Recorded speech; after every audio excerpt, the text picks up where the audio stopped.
Halo, semangat pagi semuanya, bertemu kembali bersama saya Paman Apik Agus Hermanto dalam Filsafat Dinamis Manusia Digital. Oke, kali ini kita akan membahas tentang freedom, tentang kebebasan. Kita akan mengutip salah satu tokoh yang sangat berpengaruh di saat ini. Wah, kita sebagai manusia digital sangat berpengaruh juga, yaitu yang merumuskan tentang freedom, kebebasan, yaitu Jean-Paul Sartre. Ya, kita akan membahas bagaimana Hana, manusia sejati, punya kebebasan untuk terus bergerak. Maka gerak secara eksistensial menuju Bataga, menuju kesempurnaan. Ya, kita akan memulai tokoh abad 20 ya, abad 20. Sartre, Search for Freedom. Sartre ini luar biasa karena menurut saya ekstrim. Dia mendefinisikan bahwa manusia itu adalah kebebasan. Jadi, kita tidak bisa bertanya menurut Sartre, apakah manusia itu punya kebebasan? Oh, tidak. Karena manusia itu adalah kebebasan itu sendiri. Dan kebebasan itu adalah manusia. Itu kata Sartre. Sehingga tidak perlu bertanya apakah manusia itu punya kebebasan atau tidak. Karena manusia itu adalah kebebasan itu sendiri. Dan hanya ada kebebasan ketika ada manusia. Kita itu akan bahas, dan dari struktur manusia digital, dari filsafat dinamis kita masuk ke bagian 2, 3, 1 ya. Kehendak manusia. Yang berikutnya setelah kita langkah teori-teori ini kita bahas, kita akan bahas langkah praktisnya di video-video yang selanjutnya. Oke, kita mulai dari Sartre dengan menggunakan konsep negasi. Sartre ini pemikir Prancis ya, abad 20. Saya yakin Sartre adalah pemikir abad 20 yang paling ekstrim mendukung kebebasan atau freedom. Sartre mendefinisikan Hana, manusia, adalah kebebasan. Dan kebebasan adalah manusia. Sartre mengaku bahwa ia terinspirasi oleh Bergson dan ingin memecahkan antinomikan tentang kehendak bebas manusia. Oke, jadi Sartre ini memang melanjutkan dari free will-nya Henry Bergson ini, di mana kita sudah bahas bahwa Henry Bergson berhasil membuktikan manusia itu punya free will dengan konsep durasi. Karena durasi ini tidak bisa diganggu oleh alam sekitar, tidak bisa diganggu oleh siapapun, itu adalah milik manusia sejati. Manusia bebas menggunakan free will-nya dari durasi ini menurut Bergson. Sudah kita bahas di video yang sebelumnya. Nah, Sartre melanjutkan dari Bergson itu menjadi lebih kuat freedom. Dan sekaligus seperti Bergson juga, Sartre ini juga ingin menyelesaikan antinomikan tentang kehendak bebas. Immanuel Kant ya, yang sudah menghasilkan antinomi dan menjadi diskusi perdebatan yang panjang di kalangan para pemikir-pemikir modern. Sartre mengaku bahwa ia terinspirasi oleh Bergson dan ingin memecahkan antinomi Kant tentang kehendak bebas. Dengan definisi manusia adalah kebebasan, maka Sartre sudah mengumumkan tidak ada masalah dengan kehendak bebas manusia. Sartre lebih suka menggunakan istilah freedom daripada free will. Kita akan mencoba memahami bagaimana Sartre sampai kepada kesimpulan itu ya. Kesadaran menurut Sartre secara natural eksistensinya adalah menyadari dirinya sendiri sebenarnya adalah ketiadaan. Jadi kesadaran itu secara alamiahnya adalah yang menyadari dirinya sendiri sebenarnya adalah ketiadaan. Jadi kesadaran itu adalah ketiadaan. Nah, ini negasi-negasi Sartre ini yang memang luar biasa ya. Oke, semoga bisa bersabar memahaminya ya kita. Diskusi-diskusi silahkan ya. Sartre menerapkan fenomenologi Husserl yang menyatakan kesadaran manusia selalu bersifat intensional, yaitu selalu merupakan kesadaran akan sesuatu. Sesuatu yang menjadi objek kesadaran adalah sesuatu yang lain, bukan kesadaran itu sendiri. Selanjutnya, Sartre mengeksplorasi ketiadaan. Saya memilih istilah orano untuk ketiadaan ini. Ada dua jenis orano, yaitu orano absolut yang benar-benar tidak ada, maka tidak perlu kita bahas. Dan yang kedua adalah orano konkret, ketiadaan konkret, ketiadaan nyata. Contohnya, ini ya, ini yang kedua. Jadi yang ke satu tadi, orano abstrak tidak perlu kita bahas, karena dia memang ketiadaan yang abstrak. Tapi Sartre akan fokus pada orano konkret, ketiadaan tapi konkret. Contoh ya, saya kasih contoh aja. Adalah tidak punya uang. Berarti ketiadaan uang. Tidak punya uang, yang artinya ketiadaan dari uang. Dampaknya jelas, konkret ini. Dapat kita rasakan tidak punya uang. Ketika hendak membeli minuman, ternyata tidak punya uang. Dampaknya adalah gagal, kita tidak bisa jadi beli minuman, kita tetap haus, kita tidak jadi minum. Contoh kedua, orano konkret. Ini ya, ketiadaan yang konkret adalah tidak adanya lubang di jalanan. Jalanan aspalnya lembut, tidak ada lubang. Maka kita dapat melaju dengan bebas dan lancar di atas jalan yang tidak berlubang. Jadi kalau ada lubang, terganggu jalannya. Tidak ada lubang, kita jadi merasakan manfaat, lancar. Jadi ketiadaan itu konkret, itu nyata. Gitu ya, Huts ya. Ketiadaan itu nyata. Jadi tidak ada uang, kita jadi nggak bisa beli minuman. Tidak ada lubang di jalan, kita jadi bisa berjalan lancar, ngebut. Itulah orano konkret, itulah ketiadaan konkret. Nah, masih banyak contoh yang bisa kita kembangkan. Orano memang bersifat negatif, ketiadaan, tidak ada sesuatu. Negasi, itulah ya, negasinya Sartre ya, ketiadaan, nothingness-nya dari Sartre. Tetapi peran orano benar-benar nyata. Meskipun tidak ada, tapi benar-benar nyata. Tidak ada gangguan, tidak ada virus. Nyata kan, kalau tidak ada virus kita bebas kemana saja kan. Gitu ya. Tidak ada perampok. Nah, kita jadi bebas kemana saja kan pergi. Kesadaran manusia adalah orano yang bersifat menegasi terus-menerus. Ini kata Sartre ya.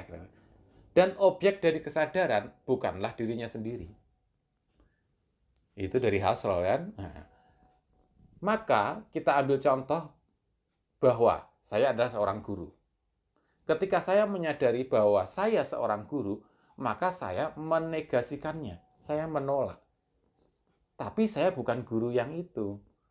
Kesadaran saya menolak, lalu menyatakan saya adalah guru tipe kedua. Misalnya, ketika saya menyadari lagi, oh bukan. Menolak lagi, menegasikan lagi. Saya adalah bukan guru tipe 2, tapi saya guru tipe 3. Begitu saya menyadari diri saya, oh bukan. Saya bukan guru tipe 3, tapi saya guru tipe 4. Begitu terus. Jadi kesadaran diri manusia, kesadaran manusia itu selalu menolak terus. Menolak dirinya terus. Sehingga dia bergerak terus, dia berubah terus. Dinamis terus dong? Iya dong. Dinamis seperti filsafat kita. Filsafat dinamis. Life has no meaning a priori. Jadi kata Sartre, kehidupan ini tidak punya makna di awalnya. Tergantung kepada diri Anda untuk memberi makna. Dan value, nilai, itu bukan apa-apa. Kecuali adalah makna yang kamu pilih. Ketika saya menolak guru tadi, akhirnya saya terus menolak guru 2, menolak guru 3, menolak guru 5, menolak guru 6, menolak guru 7. Jadi itu menjadi bebas. Ketika saya menolak guru 7, saya bisa membayangkan diri saya guru 8. Nah, itu bebas terus. Saya bebas. Dan bahkan saya bisa menolak. Saya bukan guru, saya pilot misalnya. Bahkan ketika saya nyadarin, oh saya pilot. Saya bukan pilot itu, saya pilot 2. Oh bukan, saya pilot 3. Terus bergerak terus. Dan hanya manusia yang memiliki kebebasan. Beda dengan batu. Misalnya ini ya. Dari berbagai macam sudut, batu menyatakan diri, saya adalah batu.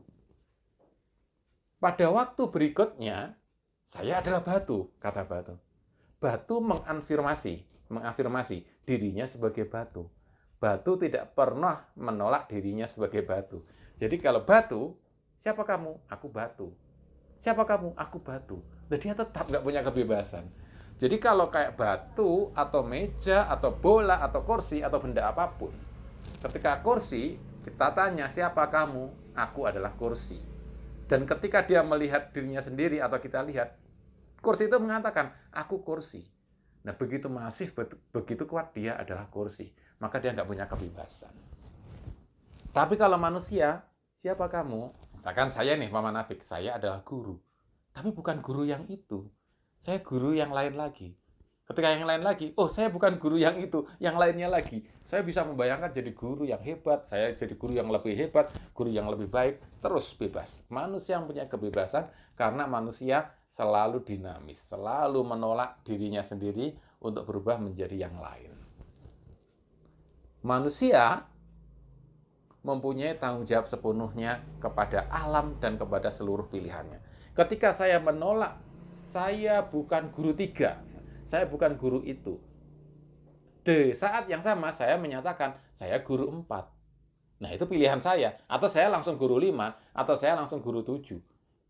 Ketika itu pilihan saya harus bertanggung jawab terhadap pilihan saya dan terhadap alam di sekitar, situasi di sekitar yang ada karena pilihan saya itu. Nah, jadi manusia yang bebas adalah manusia yang memilih sesuai pilihannya dan bertanggung jawab atas pilihannya. Itu menurut Sartre. Sartre sampai kepada kesimpulan, manusia adalah kebebasan, dan kebebasan adalah manusia itu sendiri. Konsekuensi langsungnya adalah manusia mempunyai kehendak bebas yang nyata. Manusia bertanggung jawab penuh atas kehendak bebasnya itu. Jadi dengan konsep Sartre ini, karena kesadaran adalah selalu menolak diri, selalu menegasikan diri, maka dia bebas memilih dirinya itu apa. Dia bebas menentukan dirinya itu apa. Nah, bagaimana kalau ada orang menyatakan bahwa saya itu adalah guru, dan guru saya itu adalah guru yang begini, saya itu adalah yang begini, dan dari dulu saya begini. Nah, kalau yang berpandangan seperti itu, saya adalah guru yang begini, dan begini, dan begini, maka itu Sartre menyebutnya adalah bad faith, yaitu keyakinan yang buruk. Keyakinan yang buruk itu adalah saya memang guru begini, saya tidak bisa berubah. Nah, itu keyakinan yang buruk. Padahal sejatinya manusia itu punya kebebasan untuk berubah. Kalau jadi guru, saya bisa jadi guru yang hebat, saya bisa jadi guru yang baik. Kalau saya jadi, kalau perempuan ya, ibu rumah tangga, saya adalah ibu rumah tangga yang begini, saya sudah dilahirkan dalam kondisi seperti ini. Saya emosional, saya pendidikan sekedarnya, misalnya gitu. Saya tidak terlalu kaya, saya adalah begini. Itu bad faith. Itu adalah keyakinan yang salah, keyakinan yang buruk. Meskipun kamu misalkan ibu rumah tangga, tapi kamu bebas untuk menjadi ibu rumah tangga yang terbaik, untuk menjadi ibu rumah tangga yang hebat, untuk menjadi ibu rumah tangga yang berprestasi. Bahkan, kamu juga tetap bisa memilih untuk menjadi ibu rumah tangga yang bukan ibu rumah tangga. Mungkin kamu ingin berkarir, atau mungkin pengen jadi YouTuber, atau ibu rumah tangga yang pengen punya karya tersendiri. Itu bebas, bad fight. Jadi, bad fight yang pertama adalah menyatakan bahwa aku itu memang sudah begini. Nah, aku itu memang sudah begini. Itu bad fight yang pertama. Bad fight yang kedua adalah aku tidak bisa berubah menjadi begitu. Aku tidak bisa mencapai cita-citaku. Aku pasti gagal, tidak bisa menjadi lebih baik. Aku tidak bisa menjadi kaya. Aku tidak bisa menjadi lebih besar. Nah, itu bad fight yang kedua. Nggak bisa ke depan yang lebih baik. Keyakinan yang salah itu, keyakinan yang buruk. Karena sejatinya manusia itu selalu bisa jadi apa saja. Manusia selalu bisa menjadi apa yang dia inginkan karena manusia adalah kebebasan, dan kebebasan itu adalah manusia. Jadi bagaimana menurut Anda? Apakah Anda sudah menemukan kebebasan itu? Pasti. Pasti kita punya kebebasan, kita bisa menjadi lebih baik, kita bisa menjadi berprestasi, dan kita memang dinamis terus. Kita bisa maju terus dengan filsafat dinamis. Bagaimana menurut Anda? Ada pertanyaan-pertanyaan, komen-komen, silahkan tulis di komen bawah ini. Terima kasih, semoga bermanfaat untuk kita semua.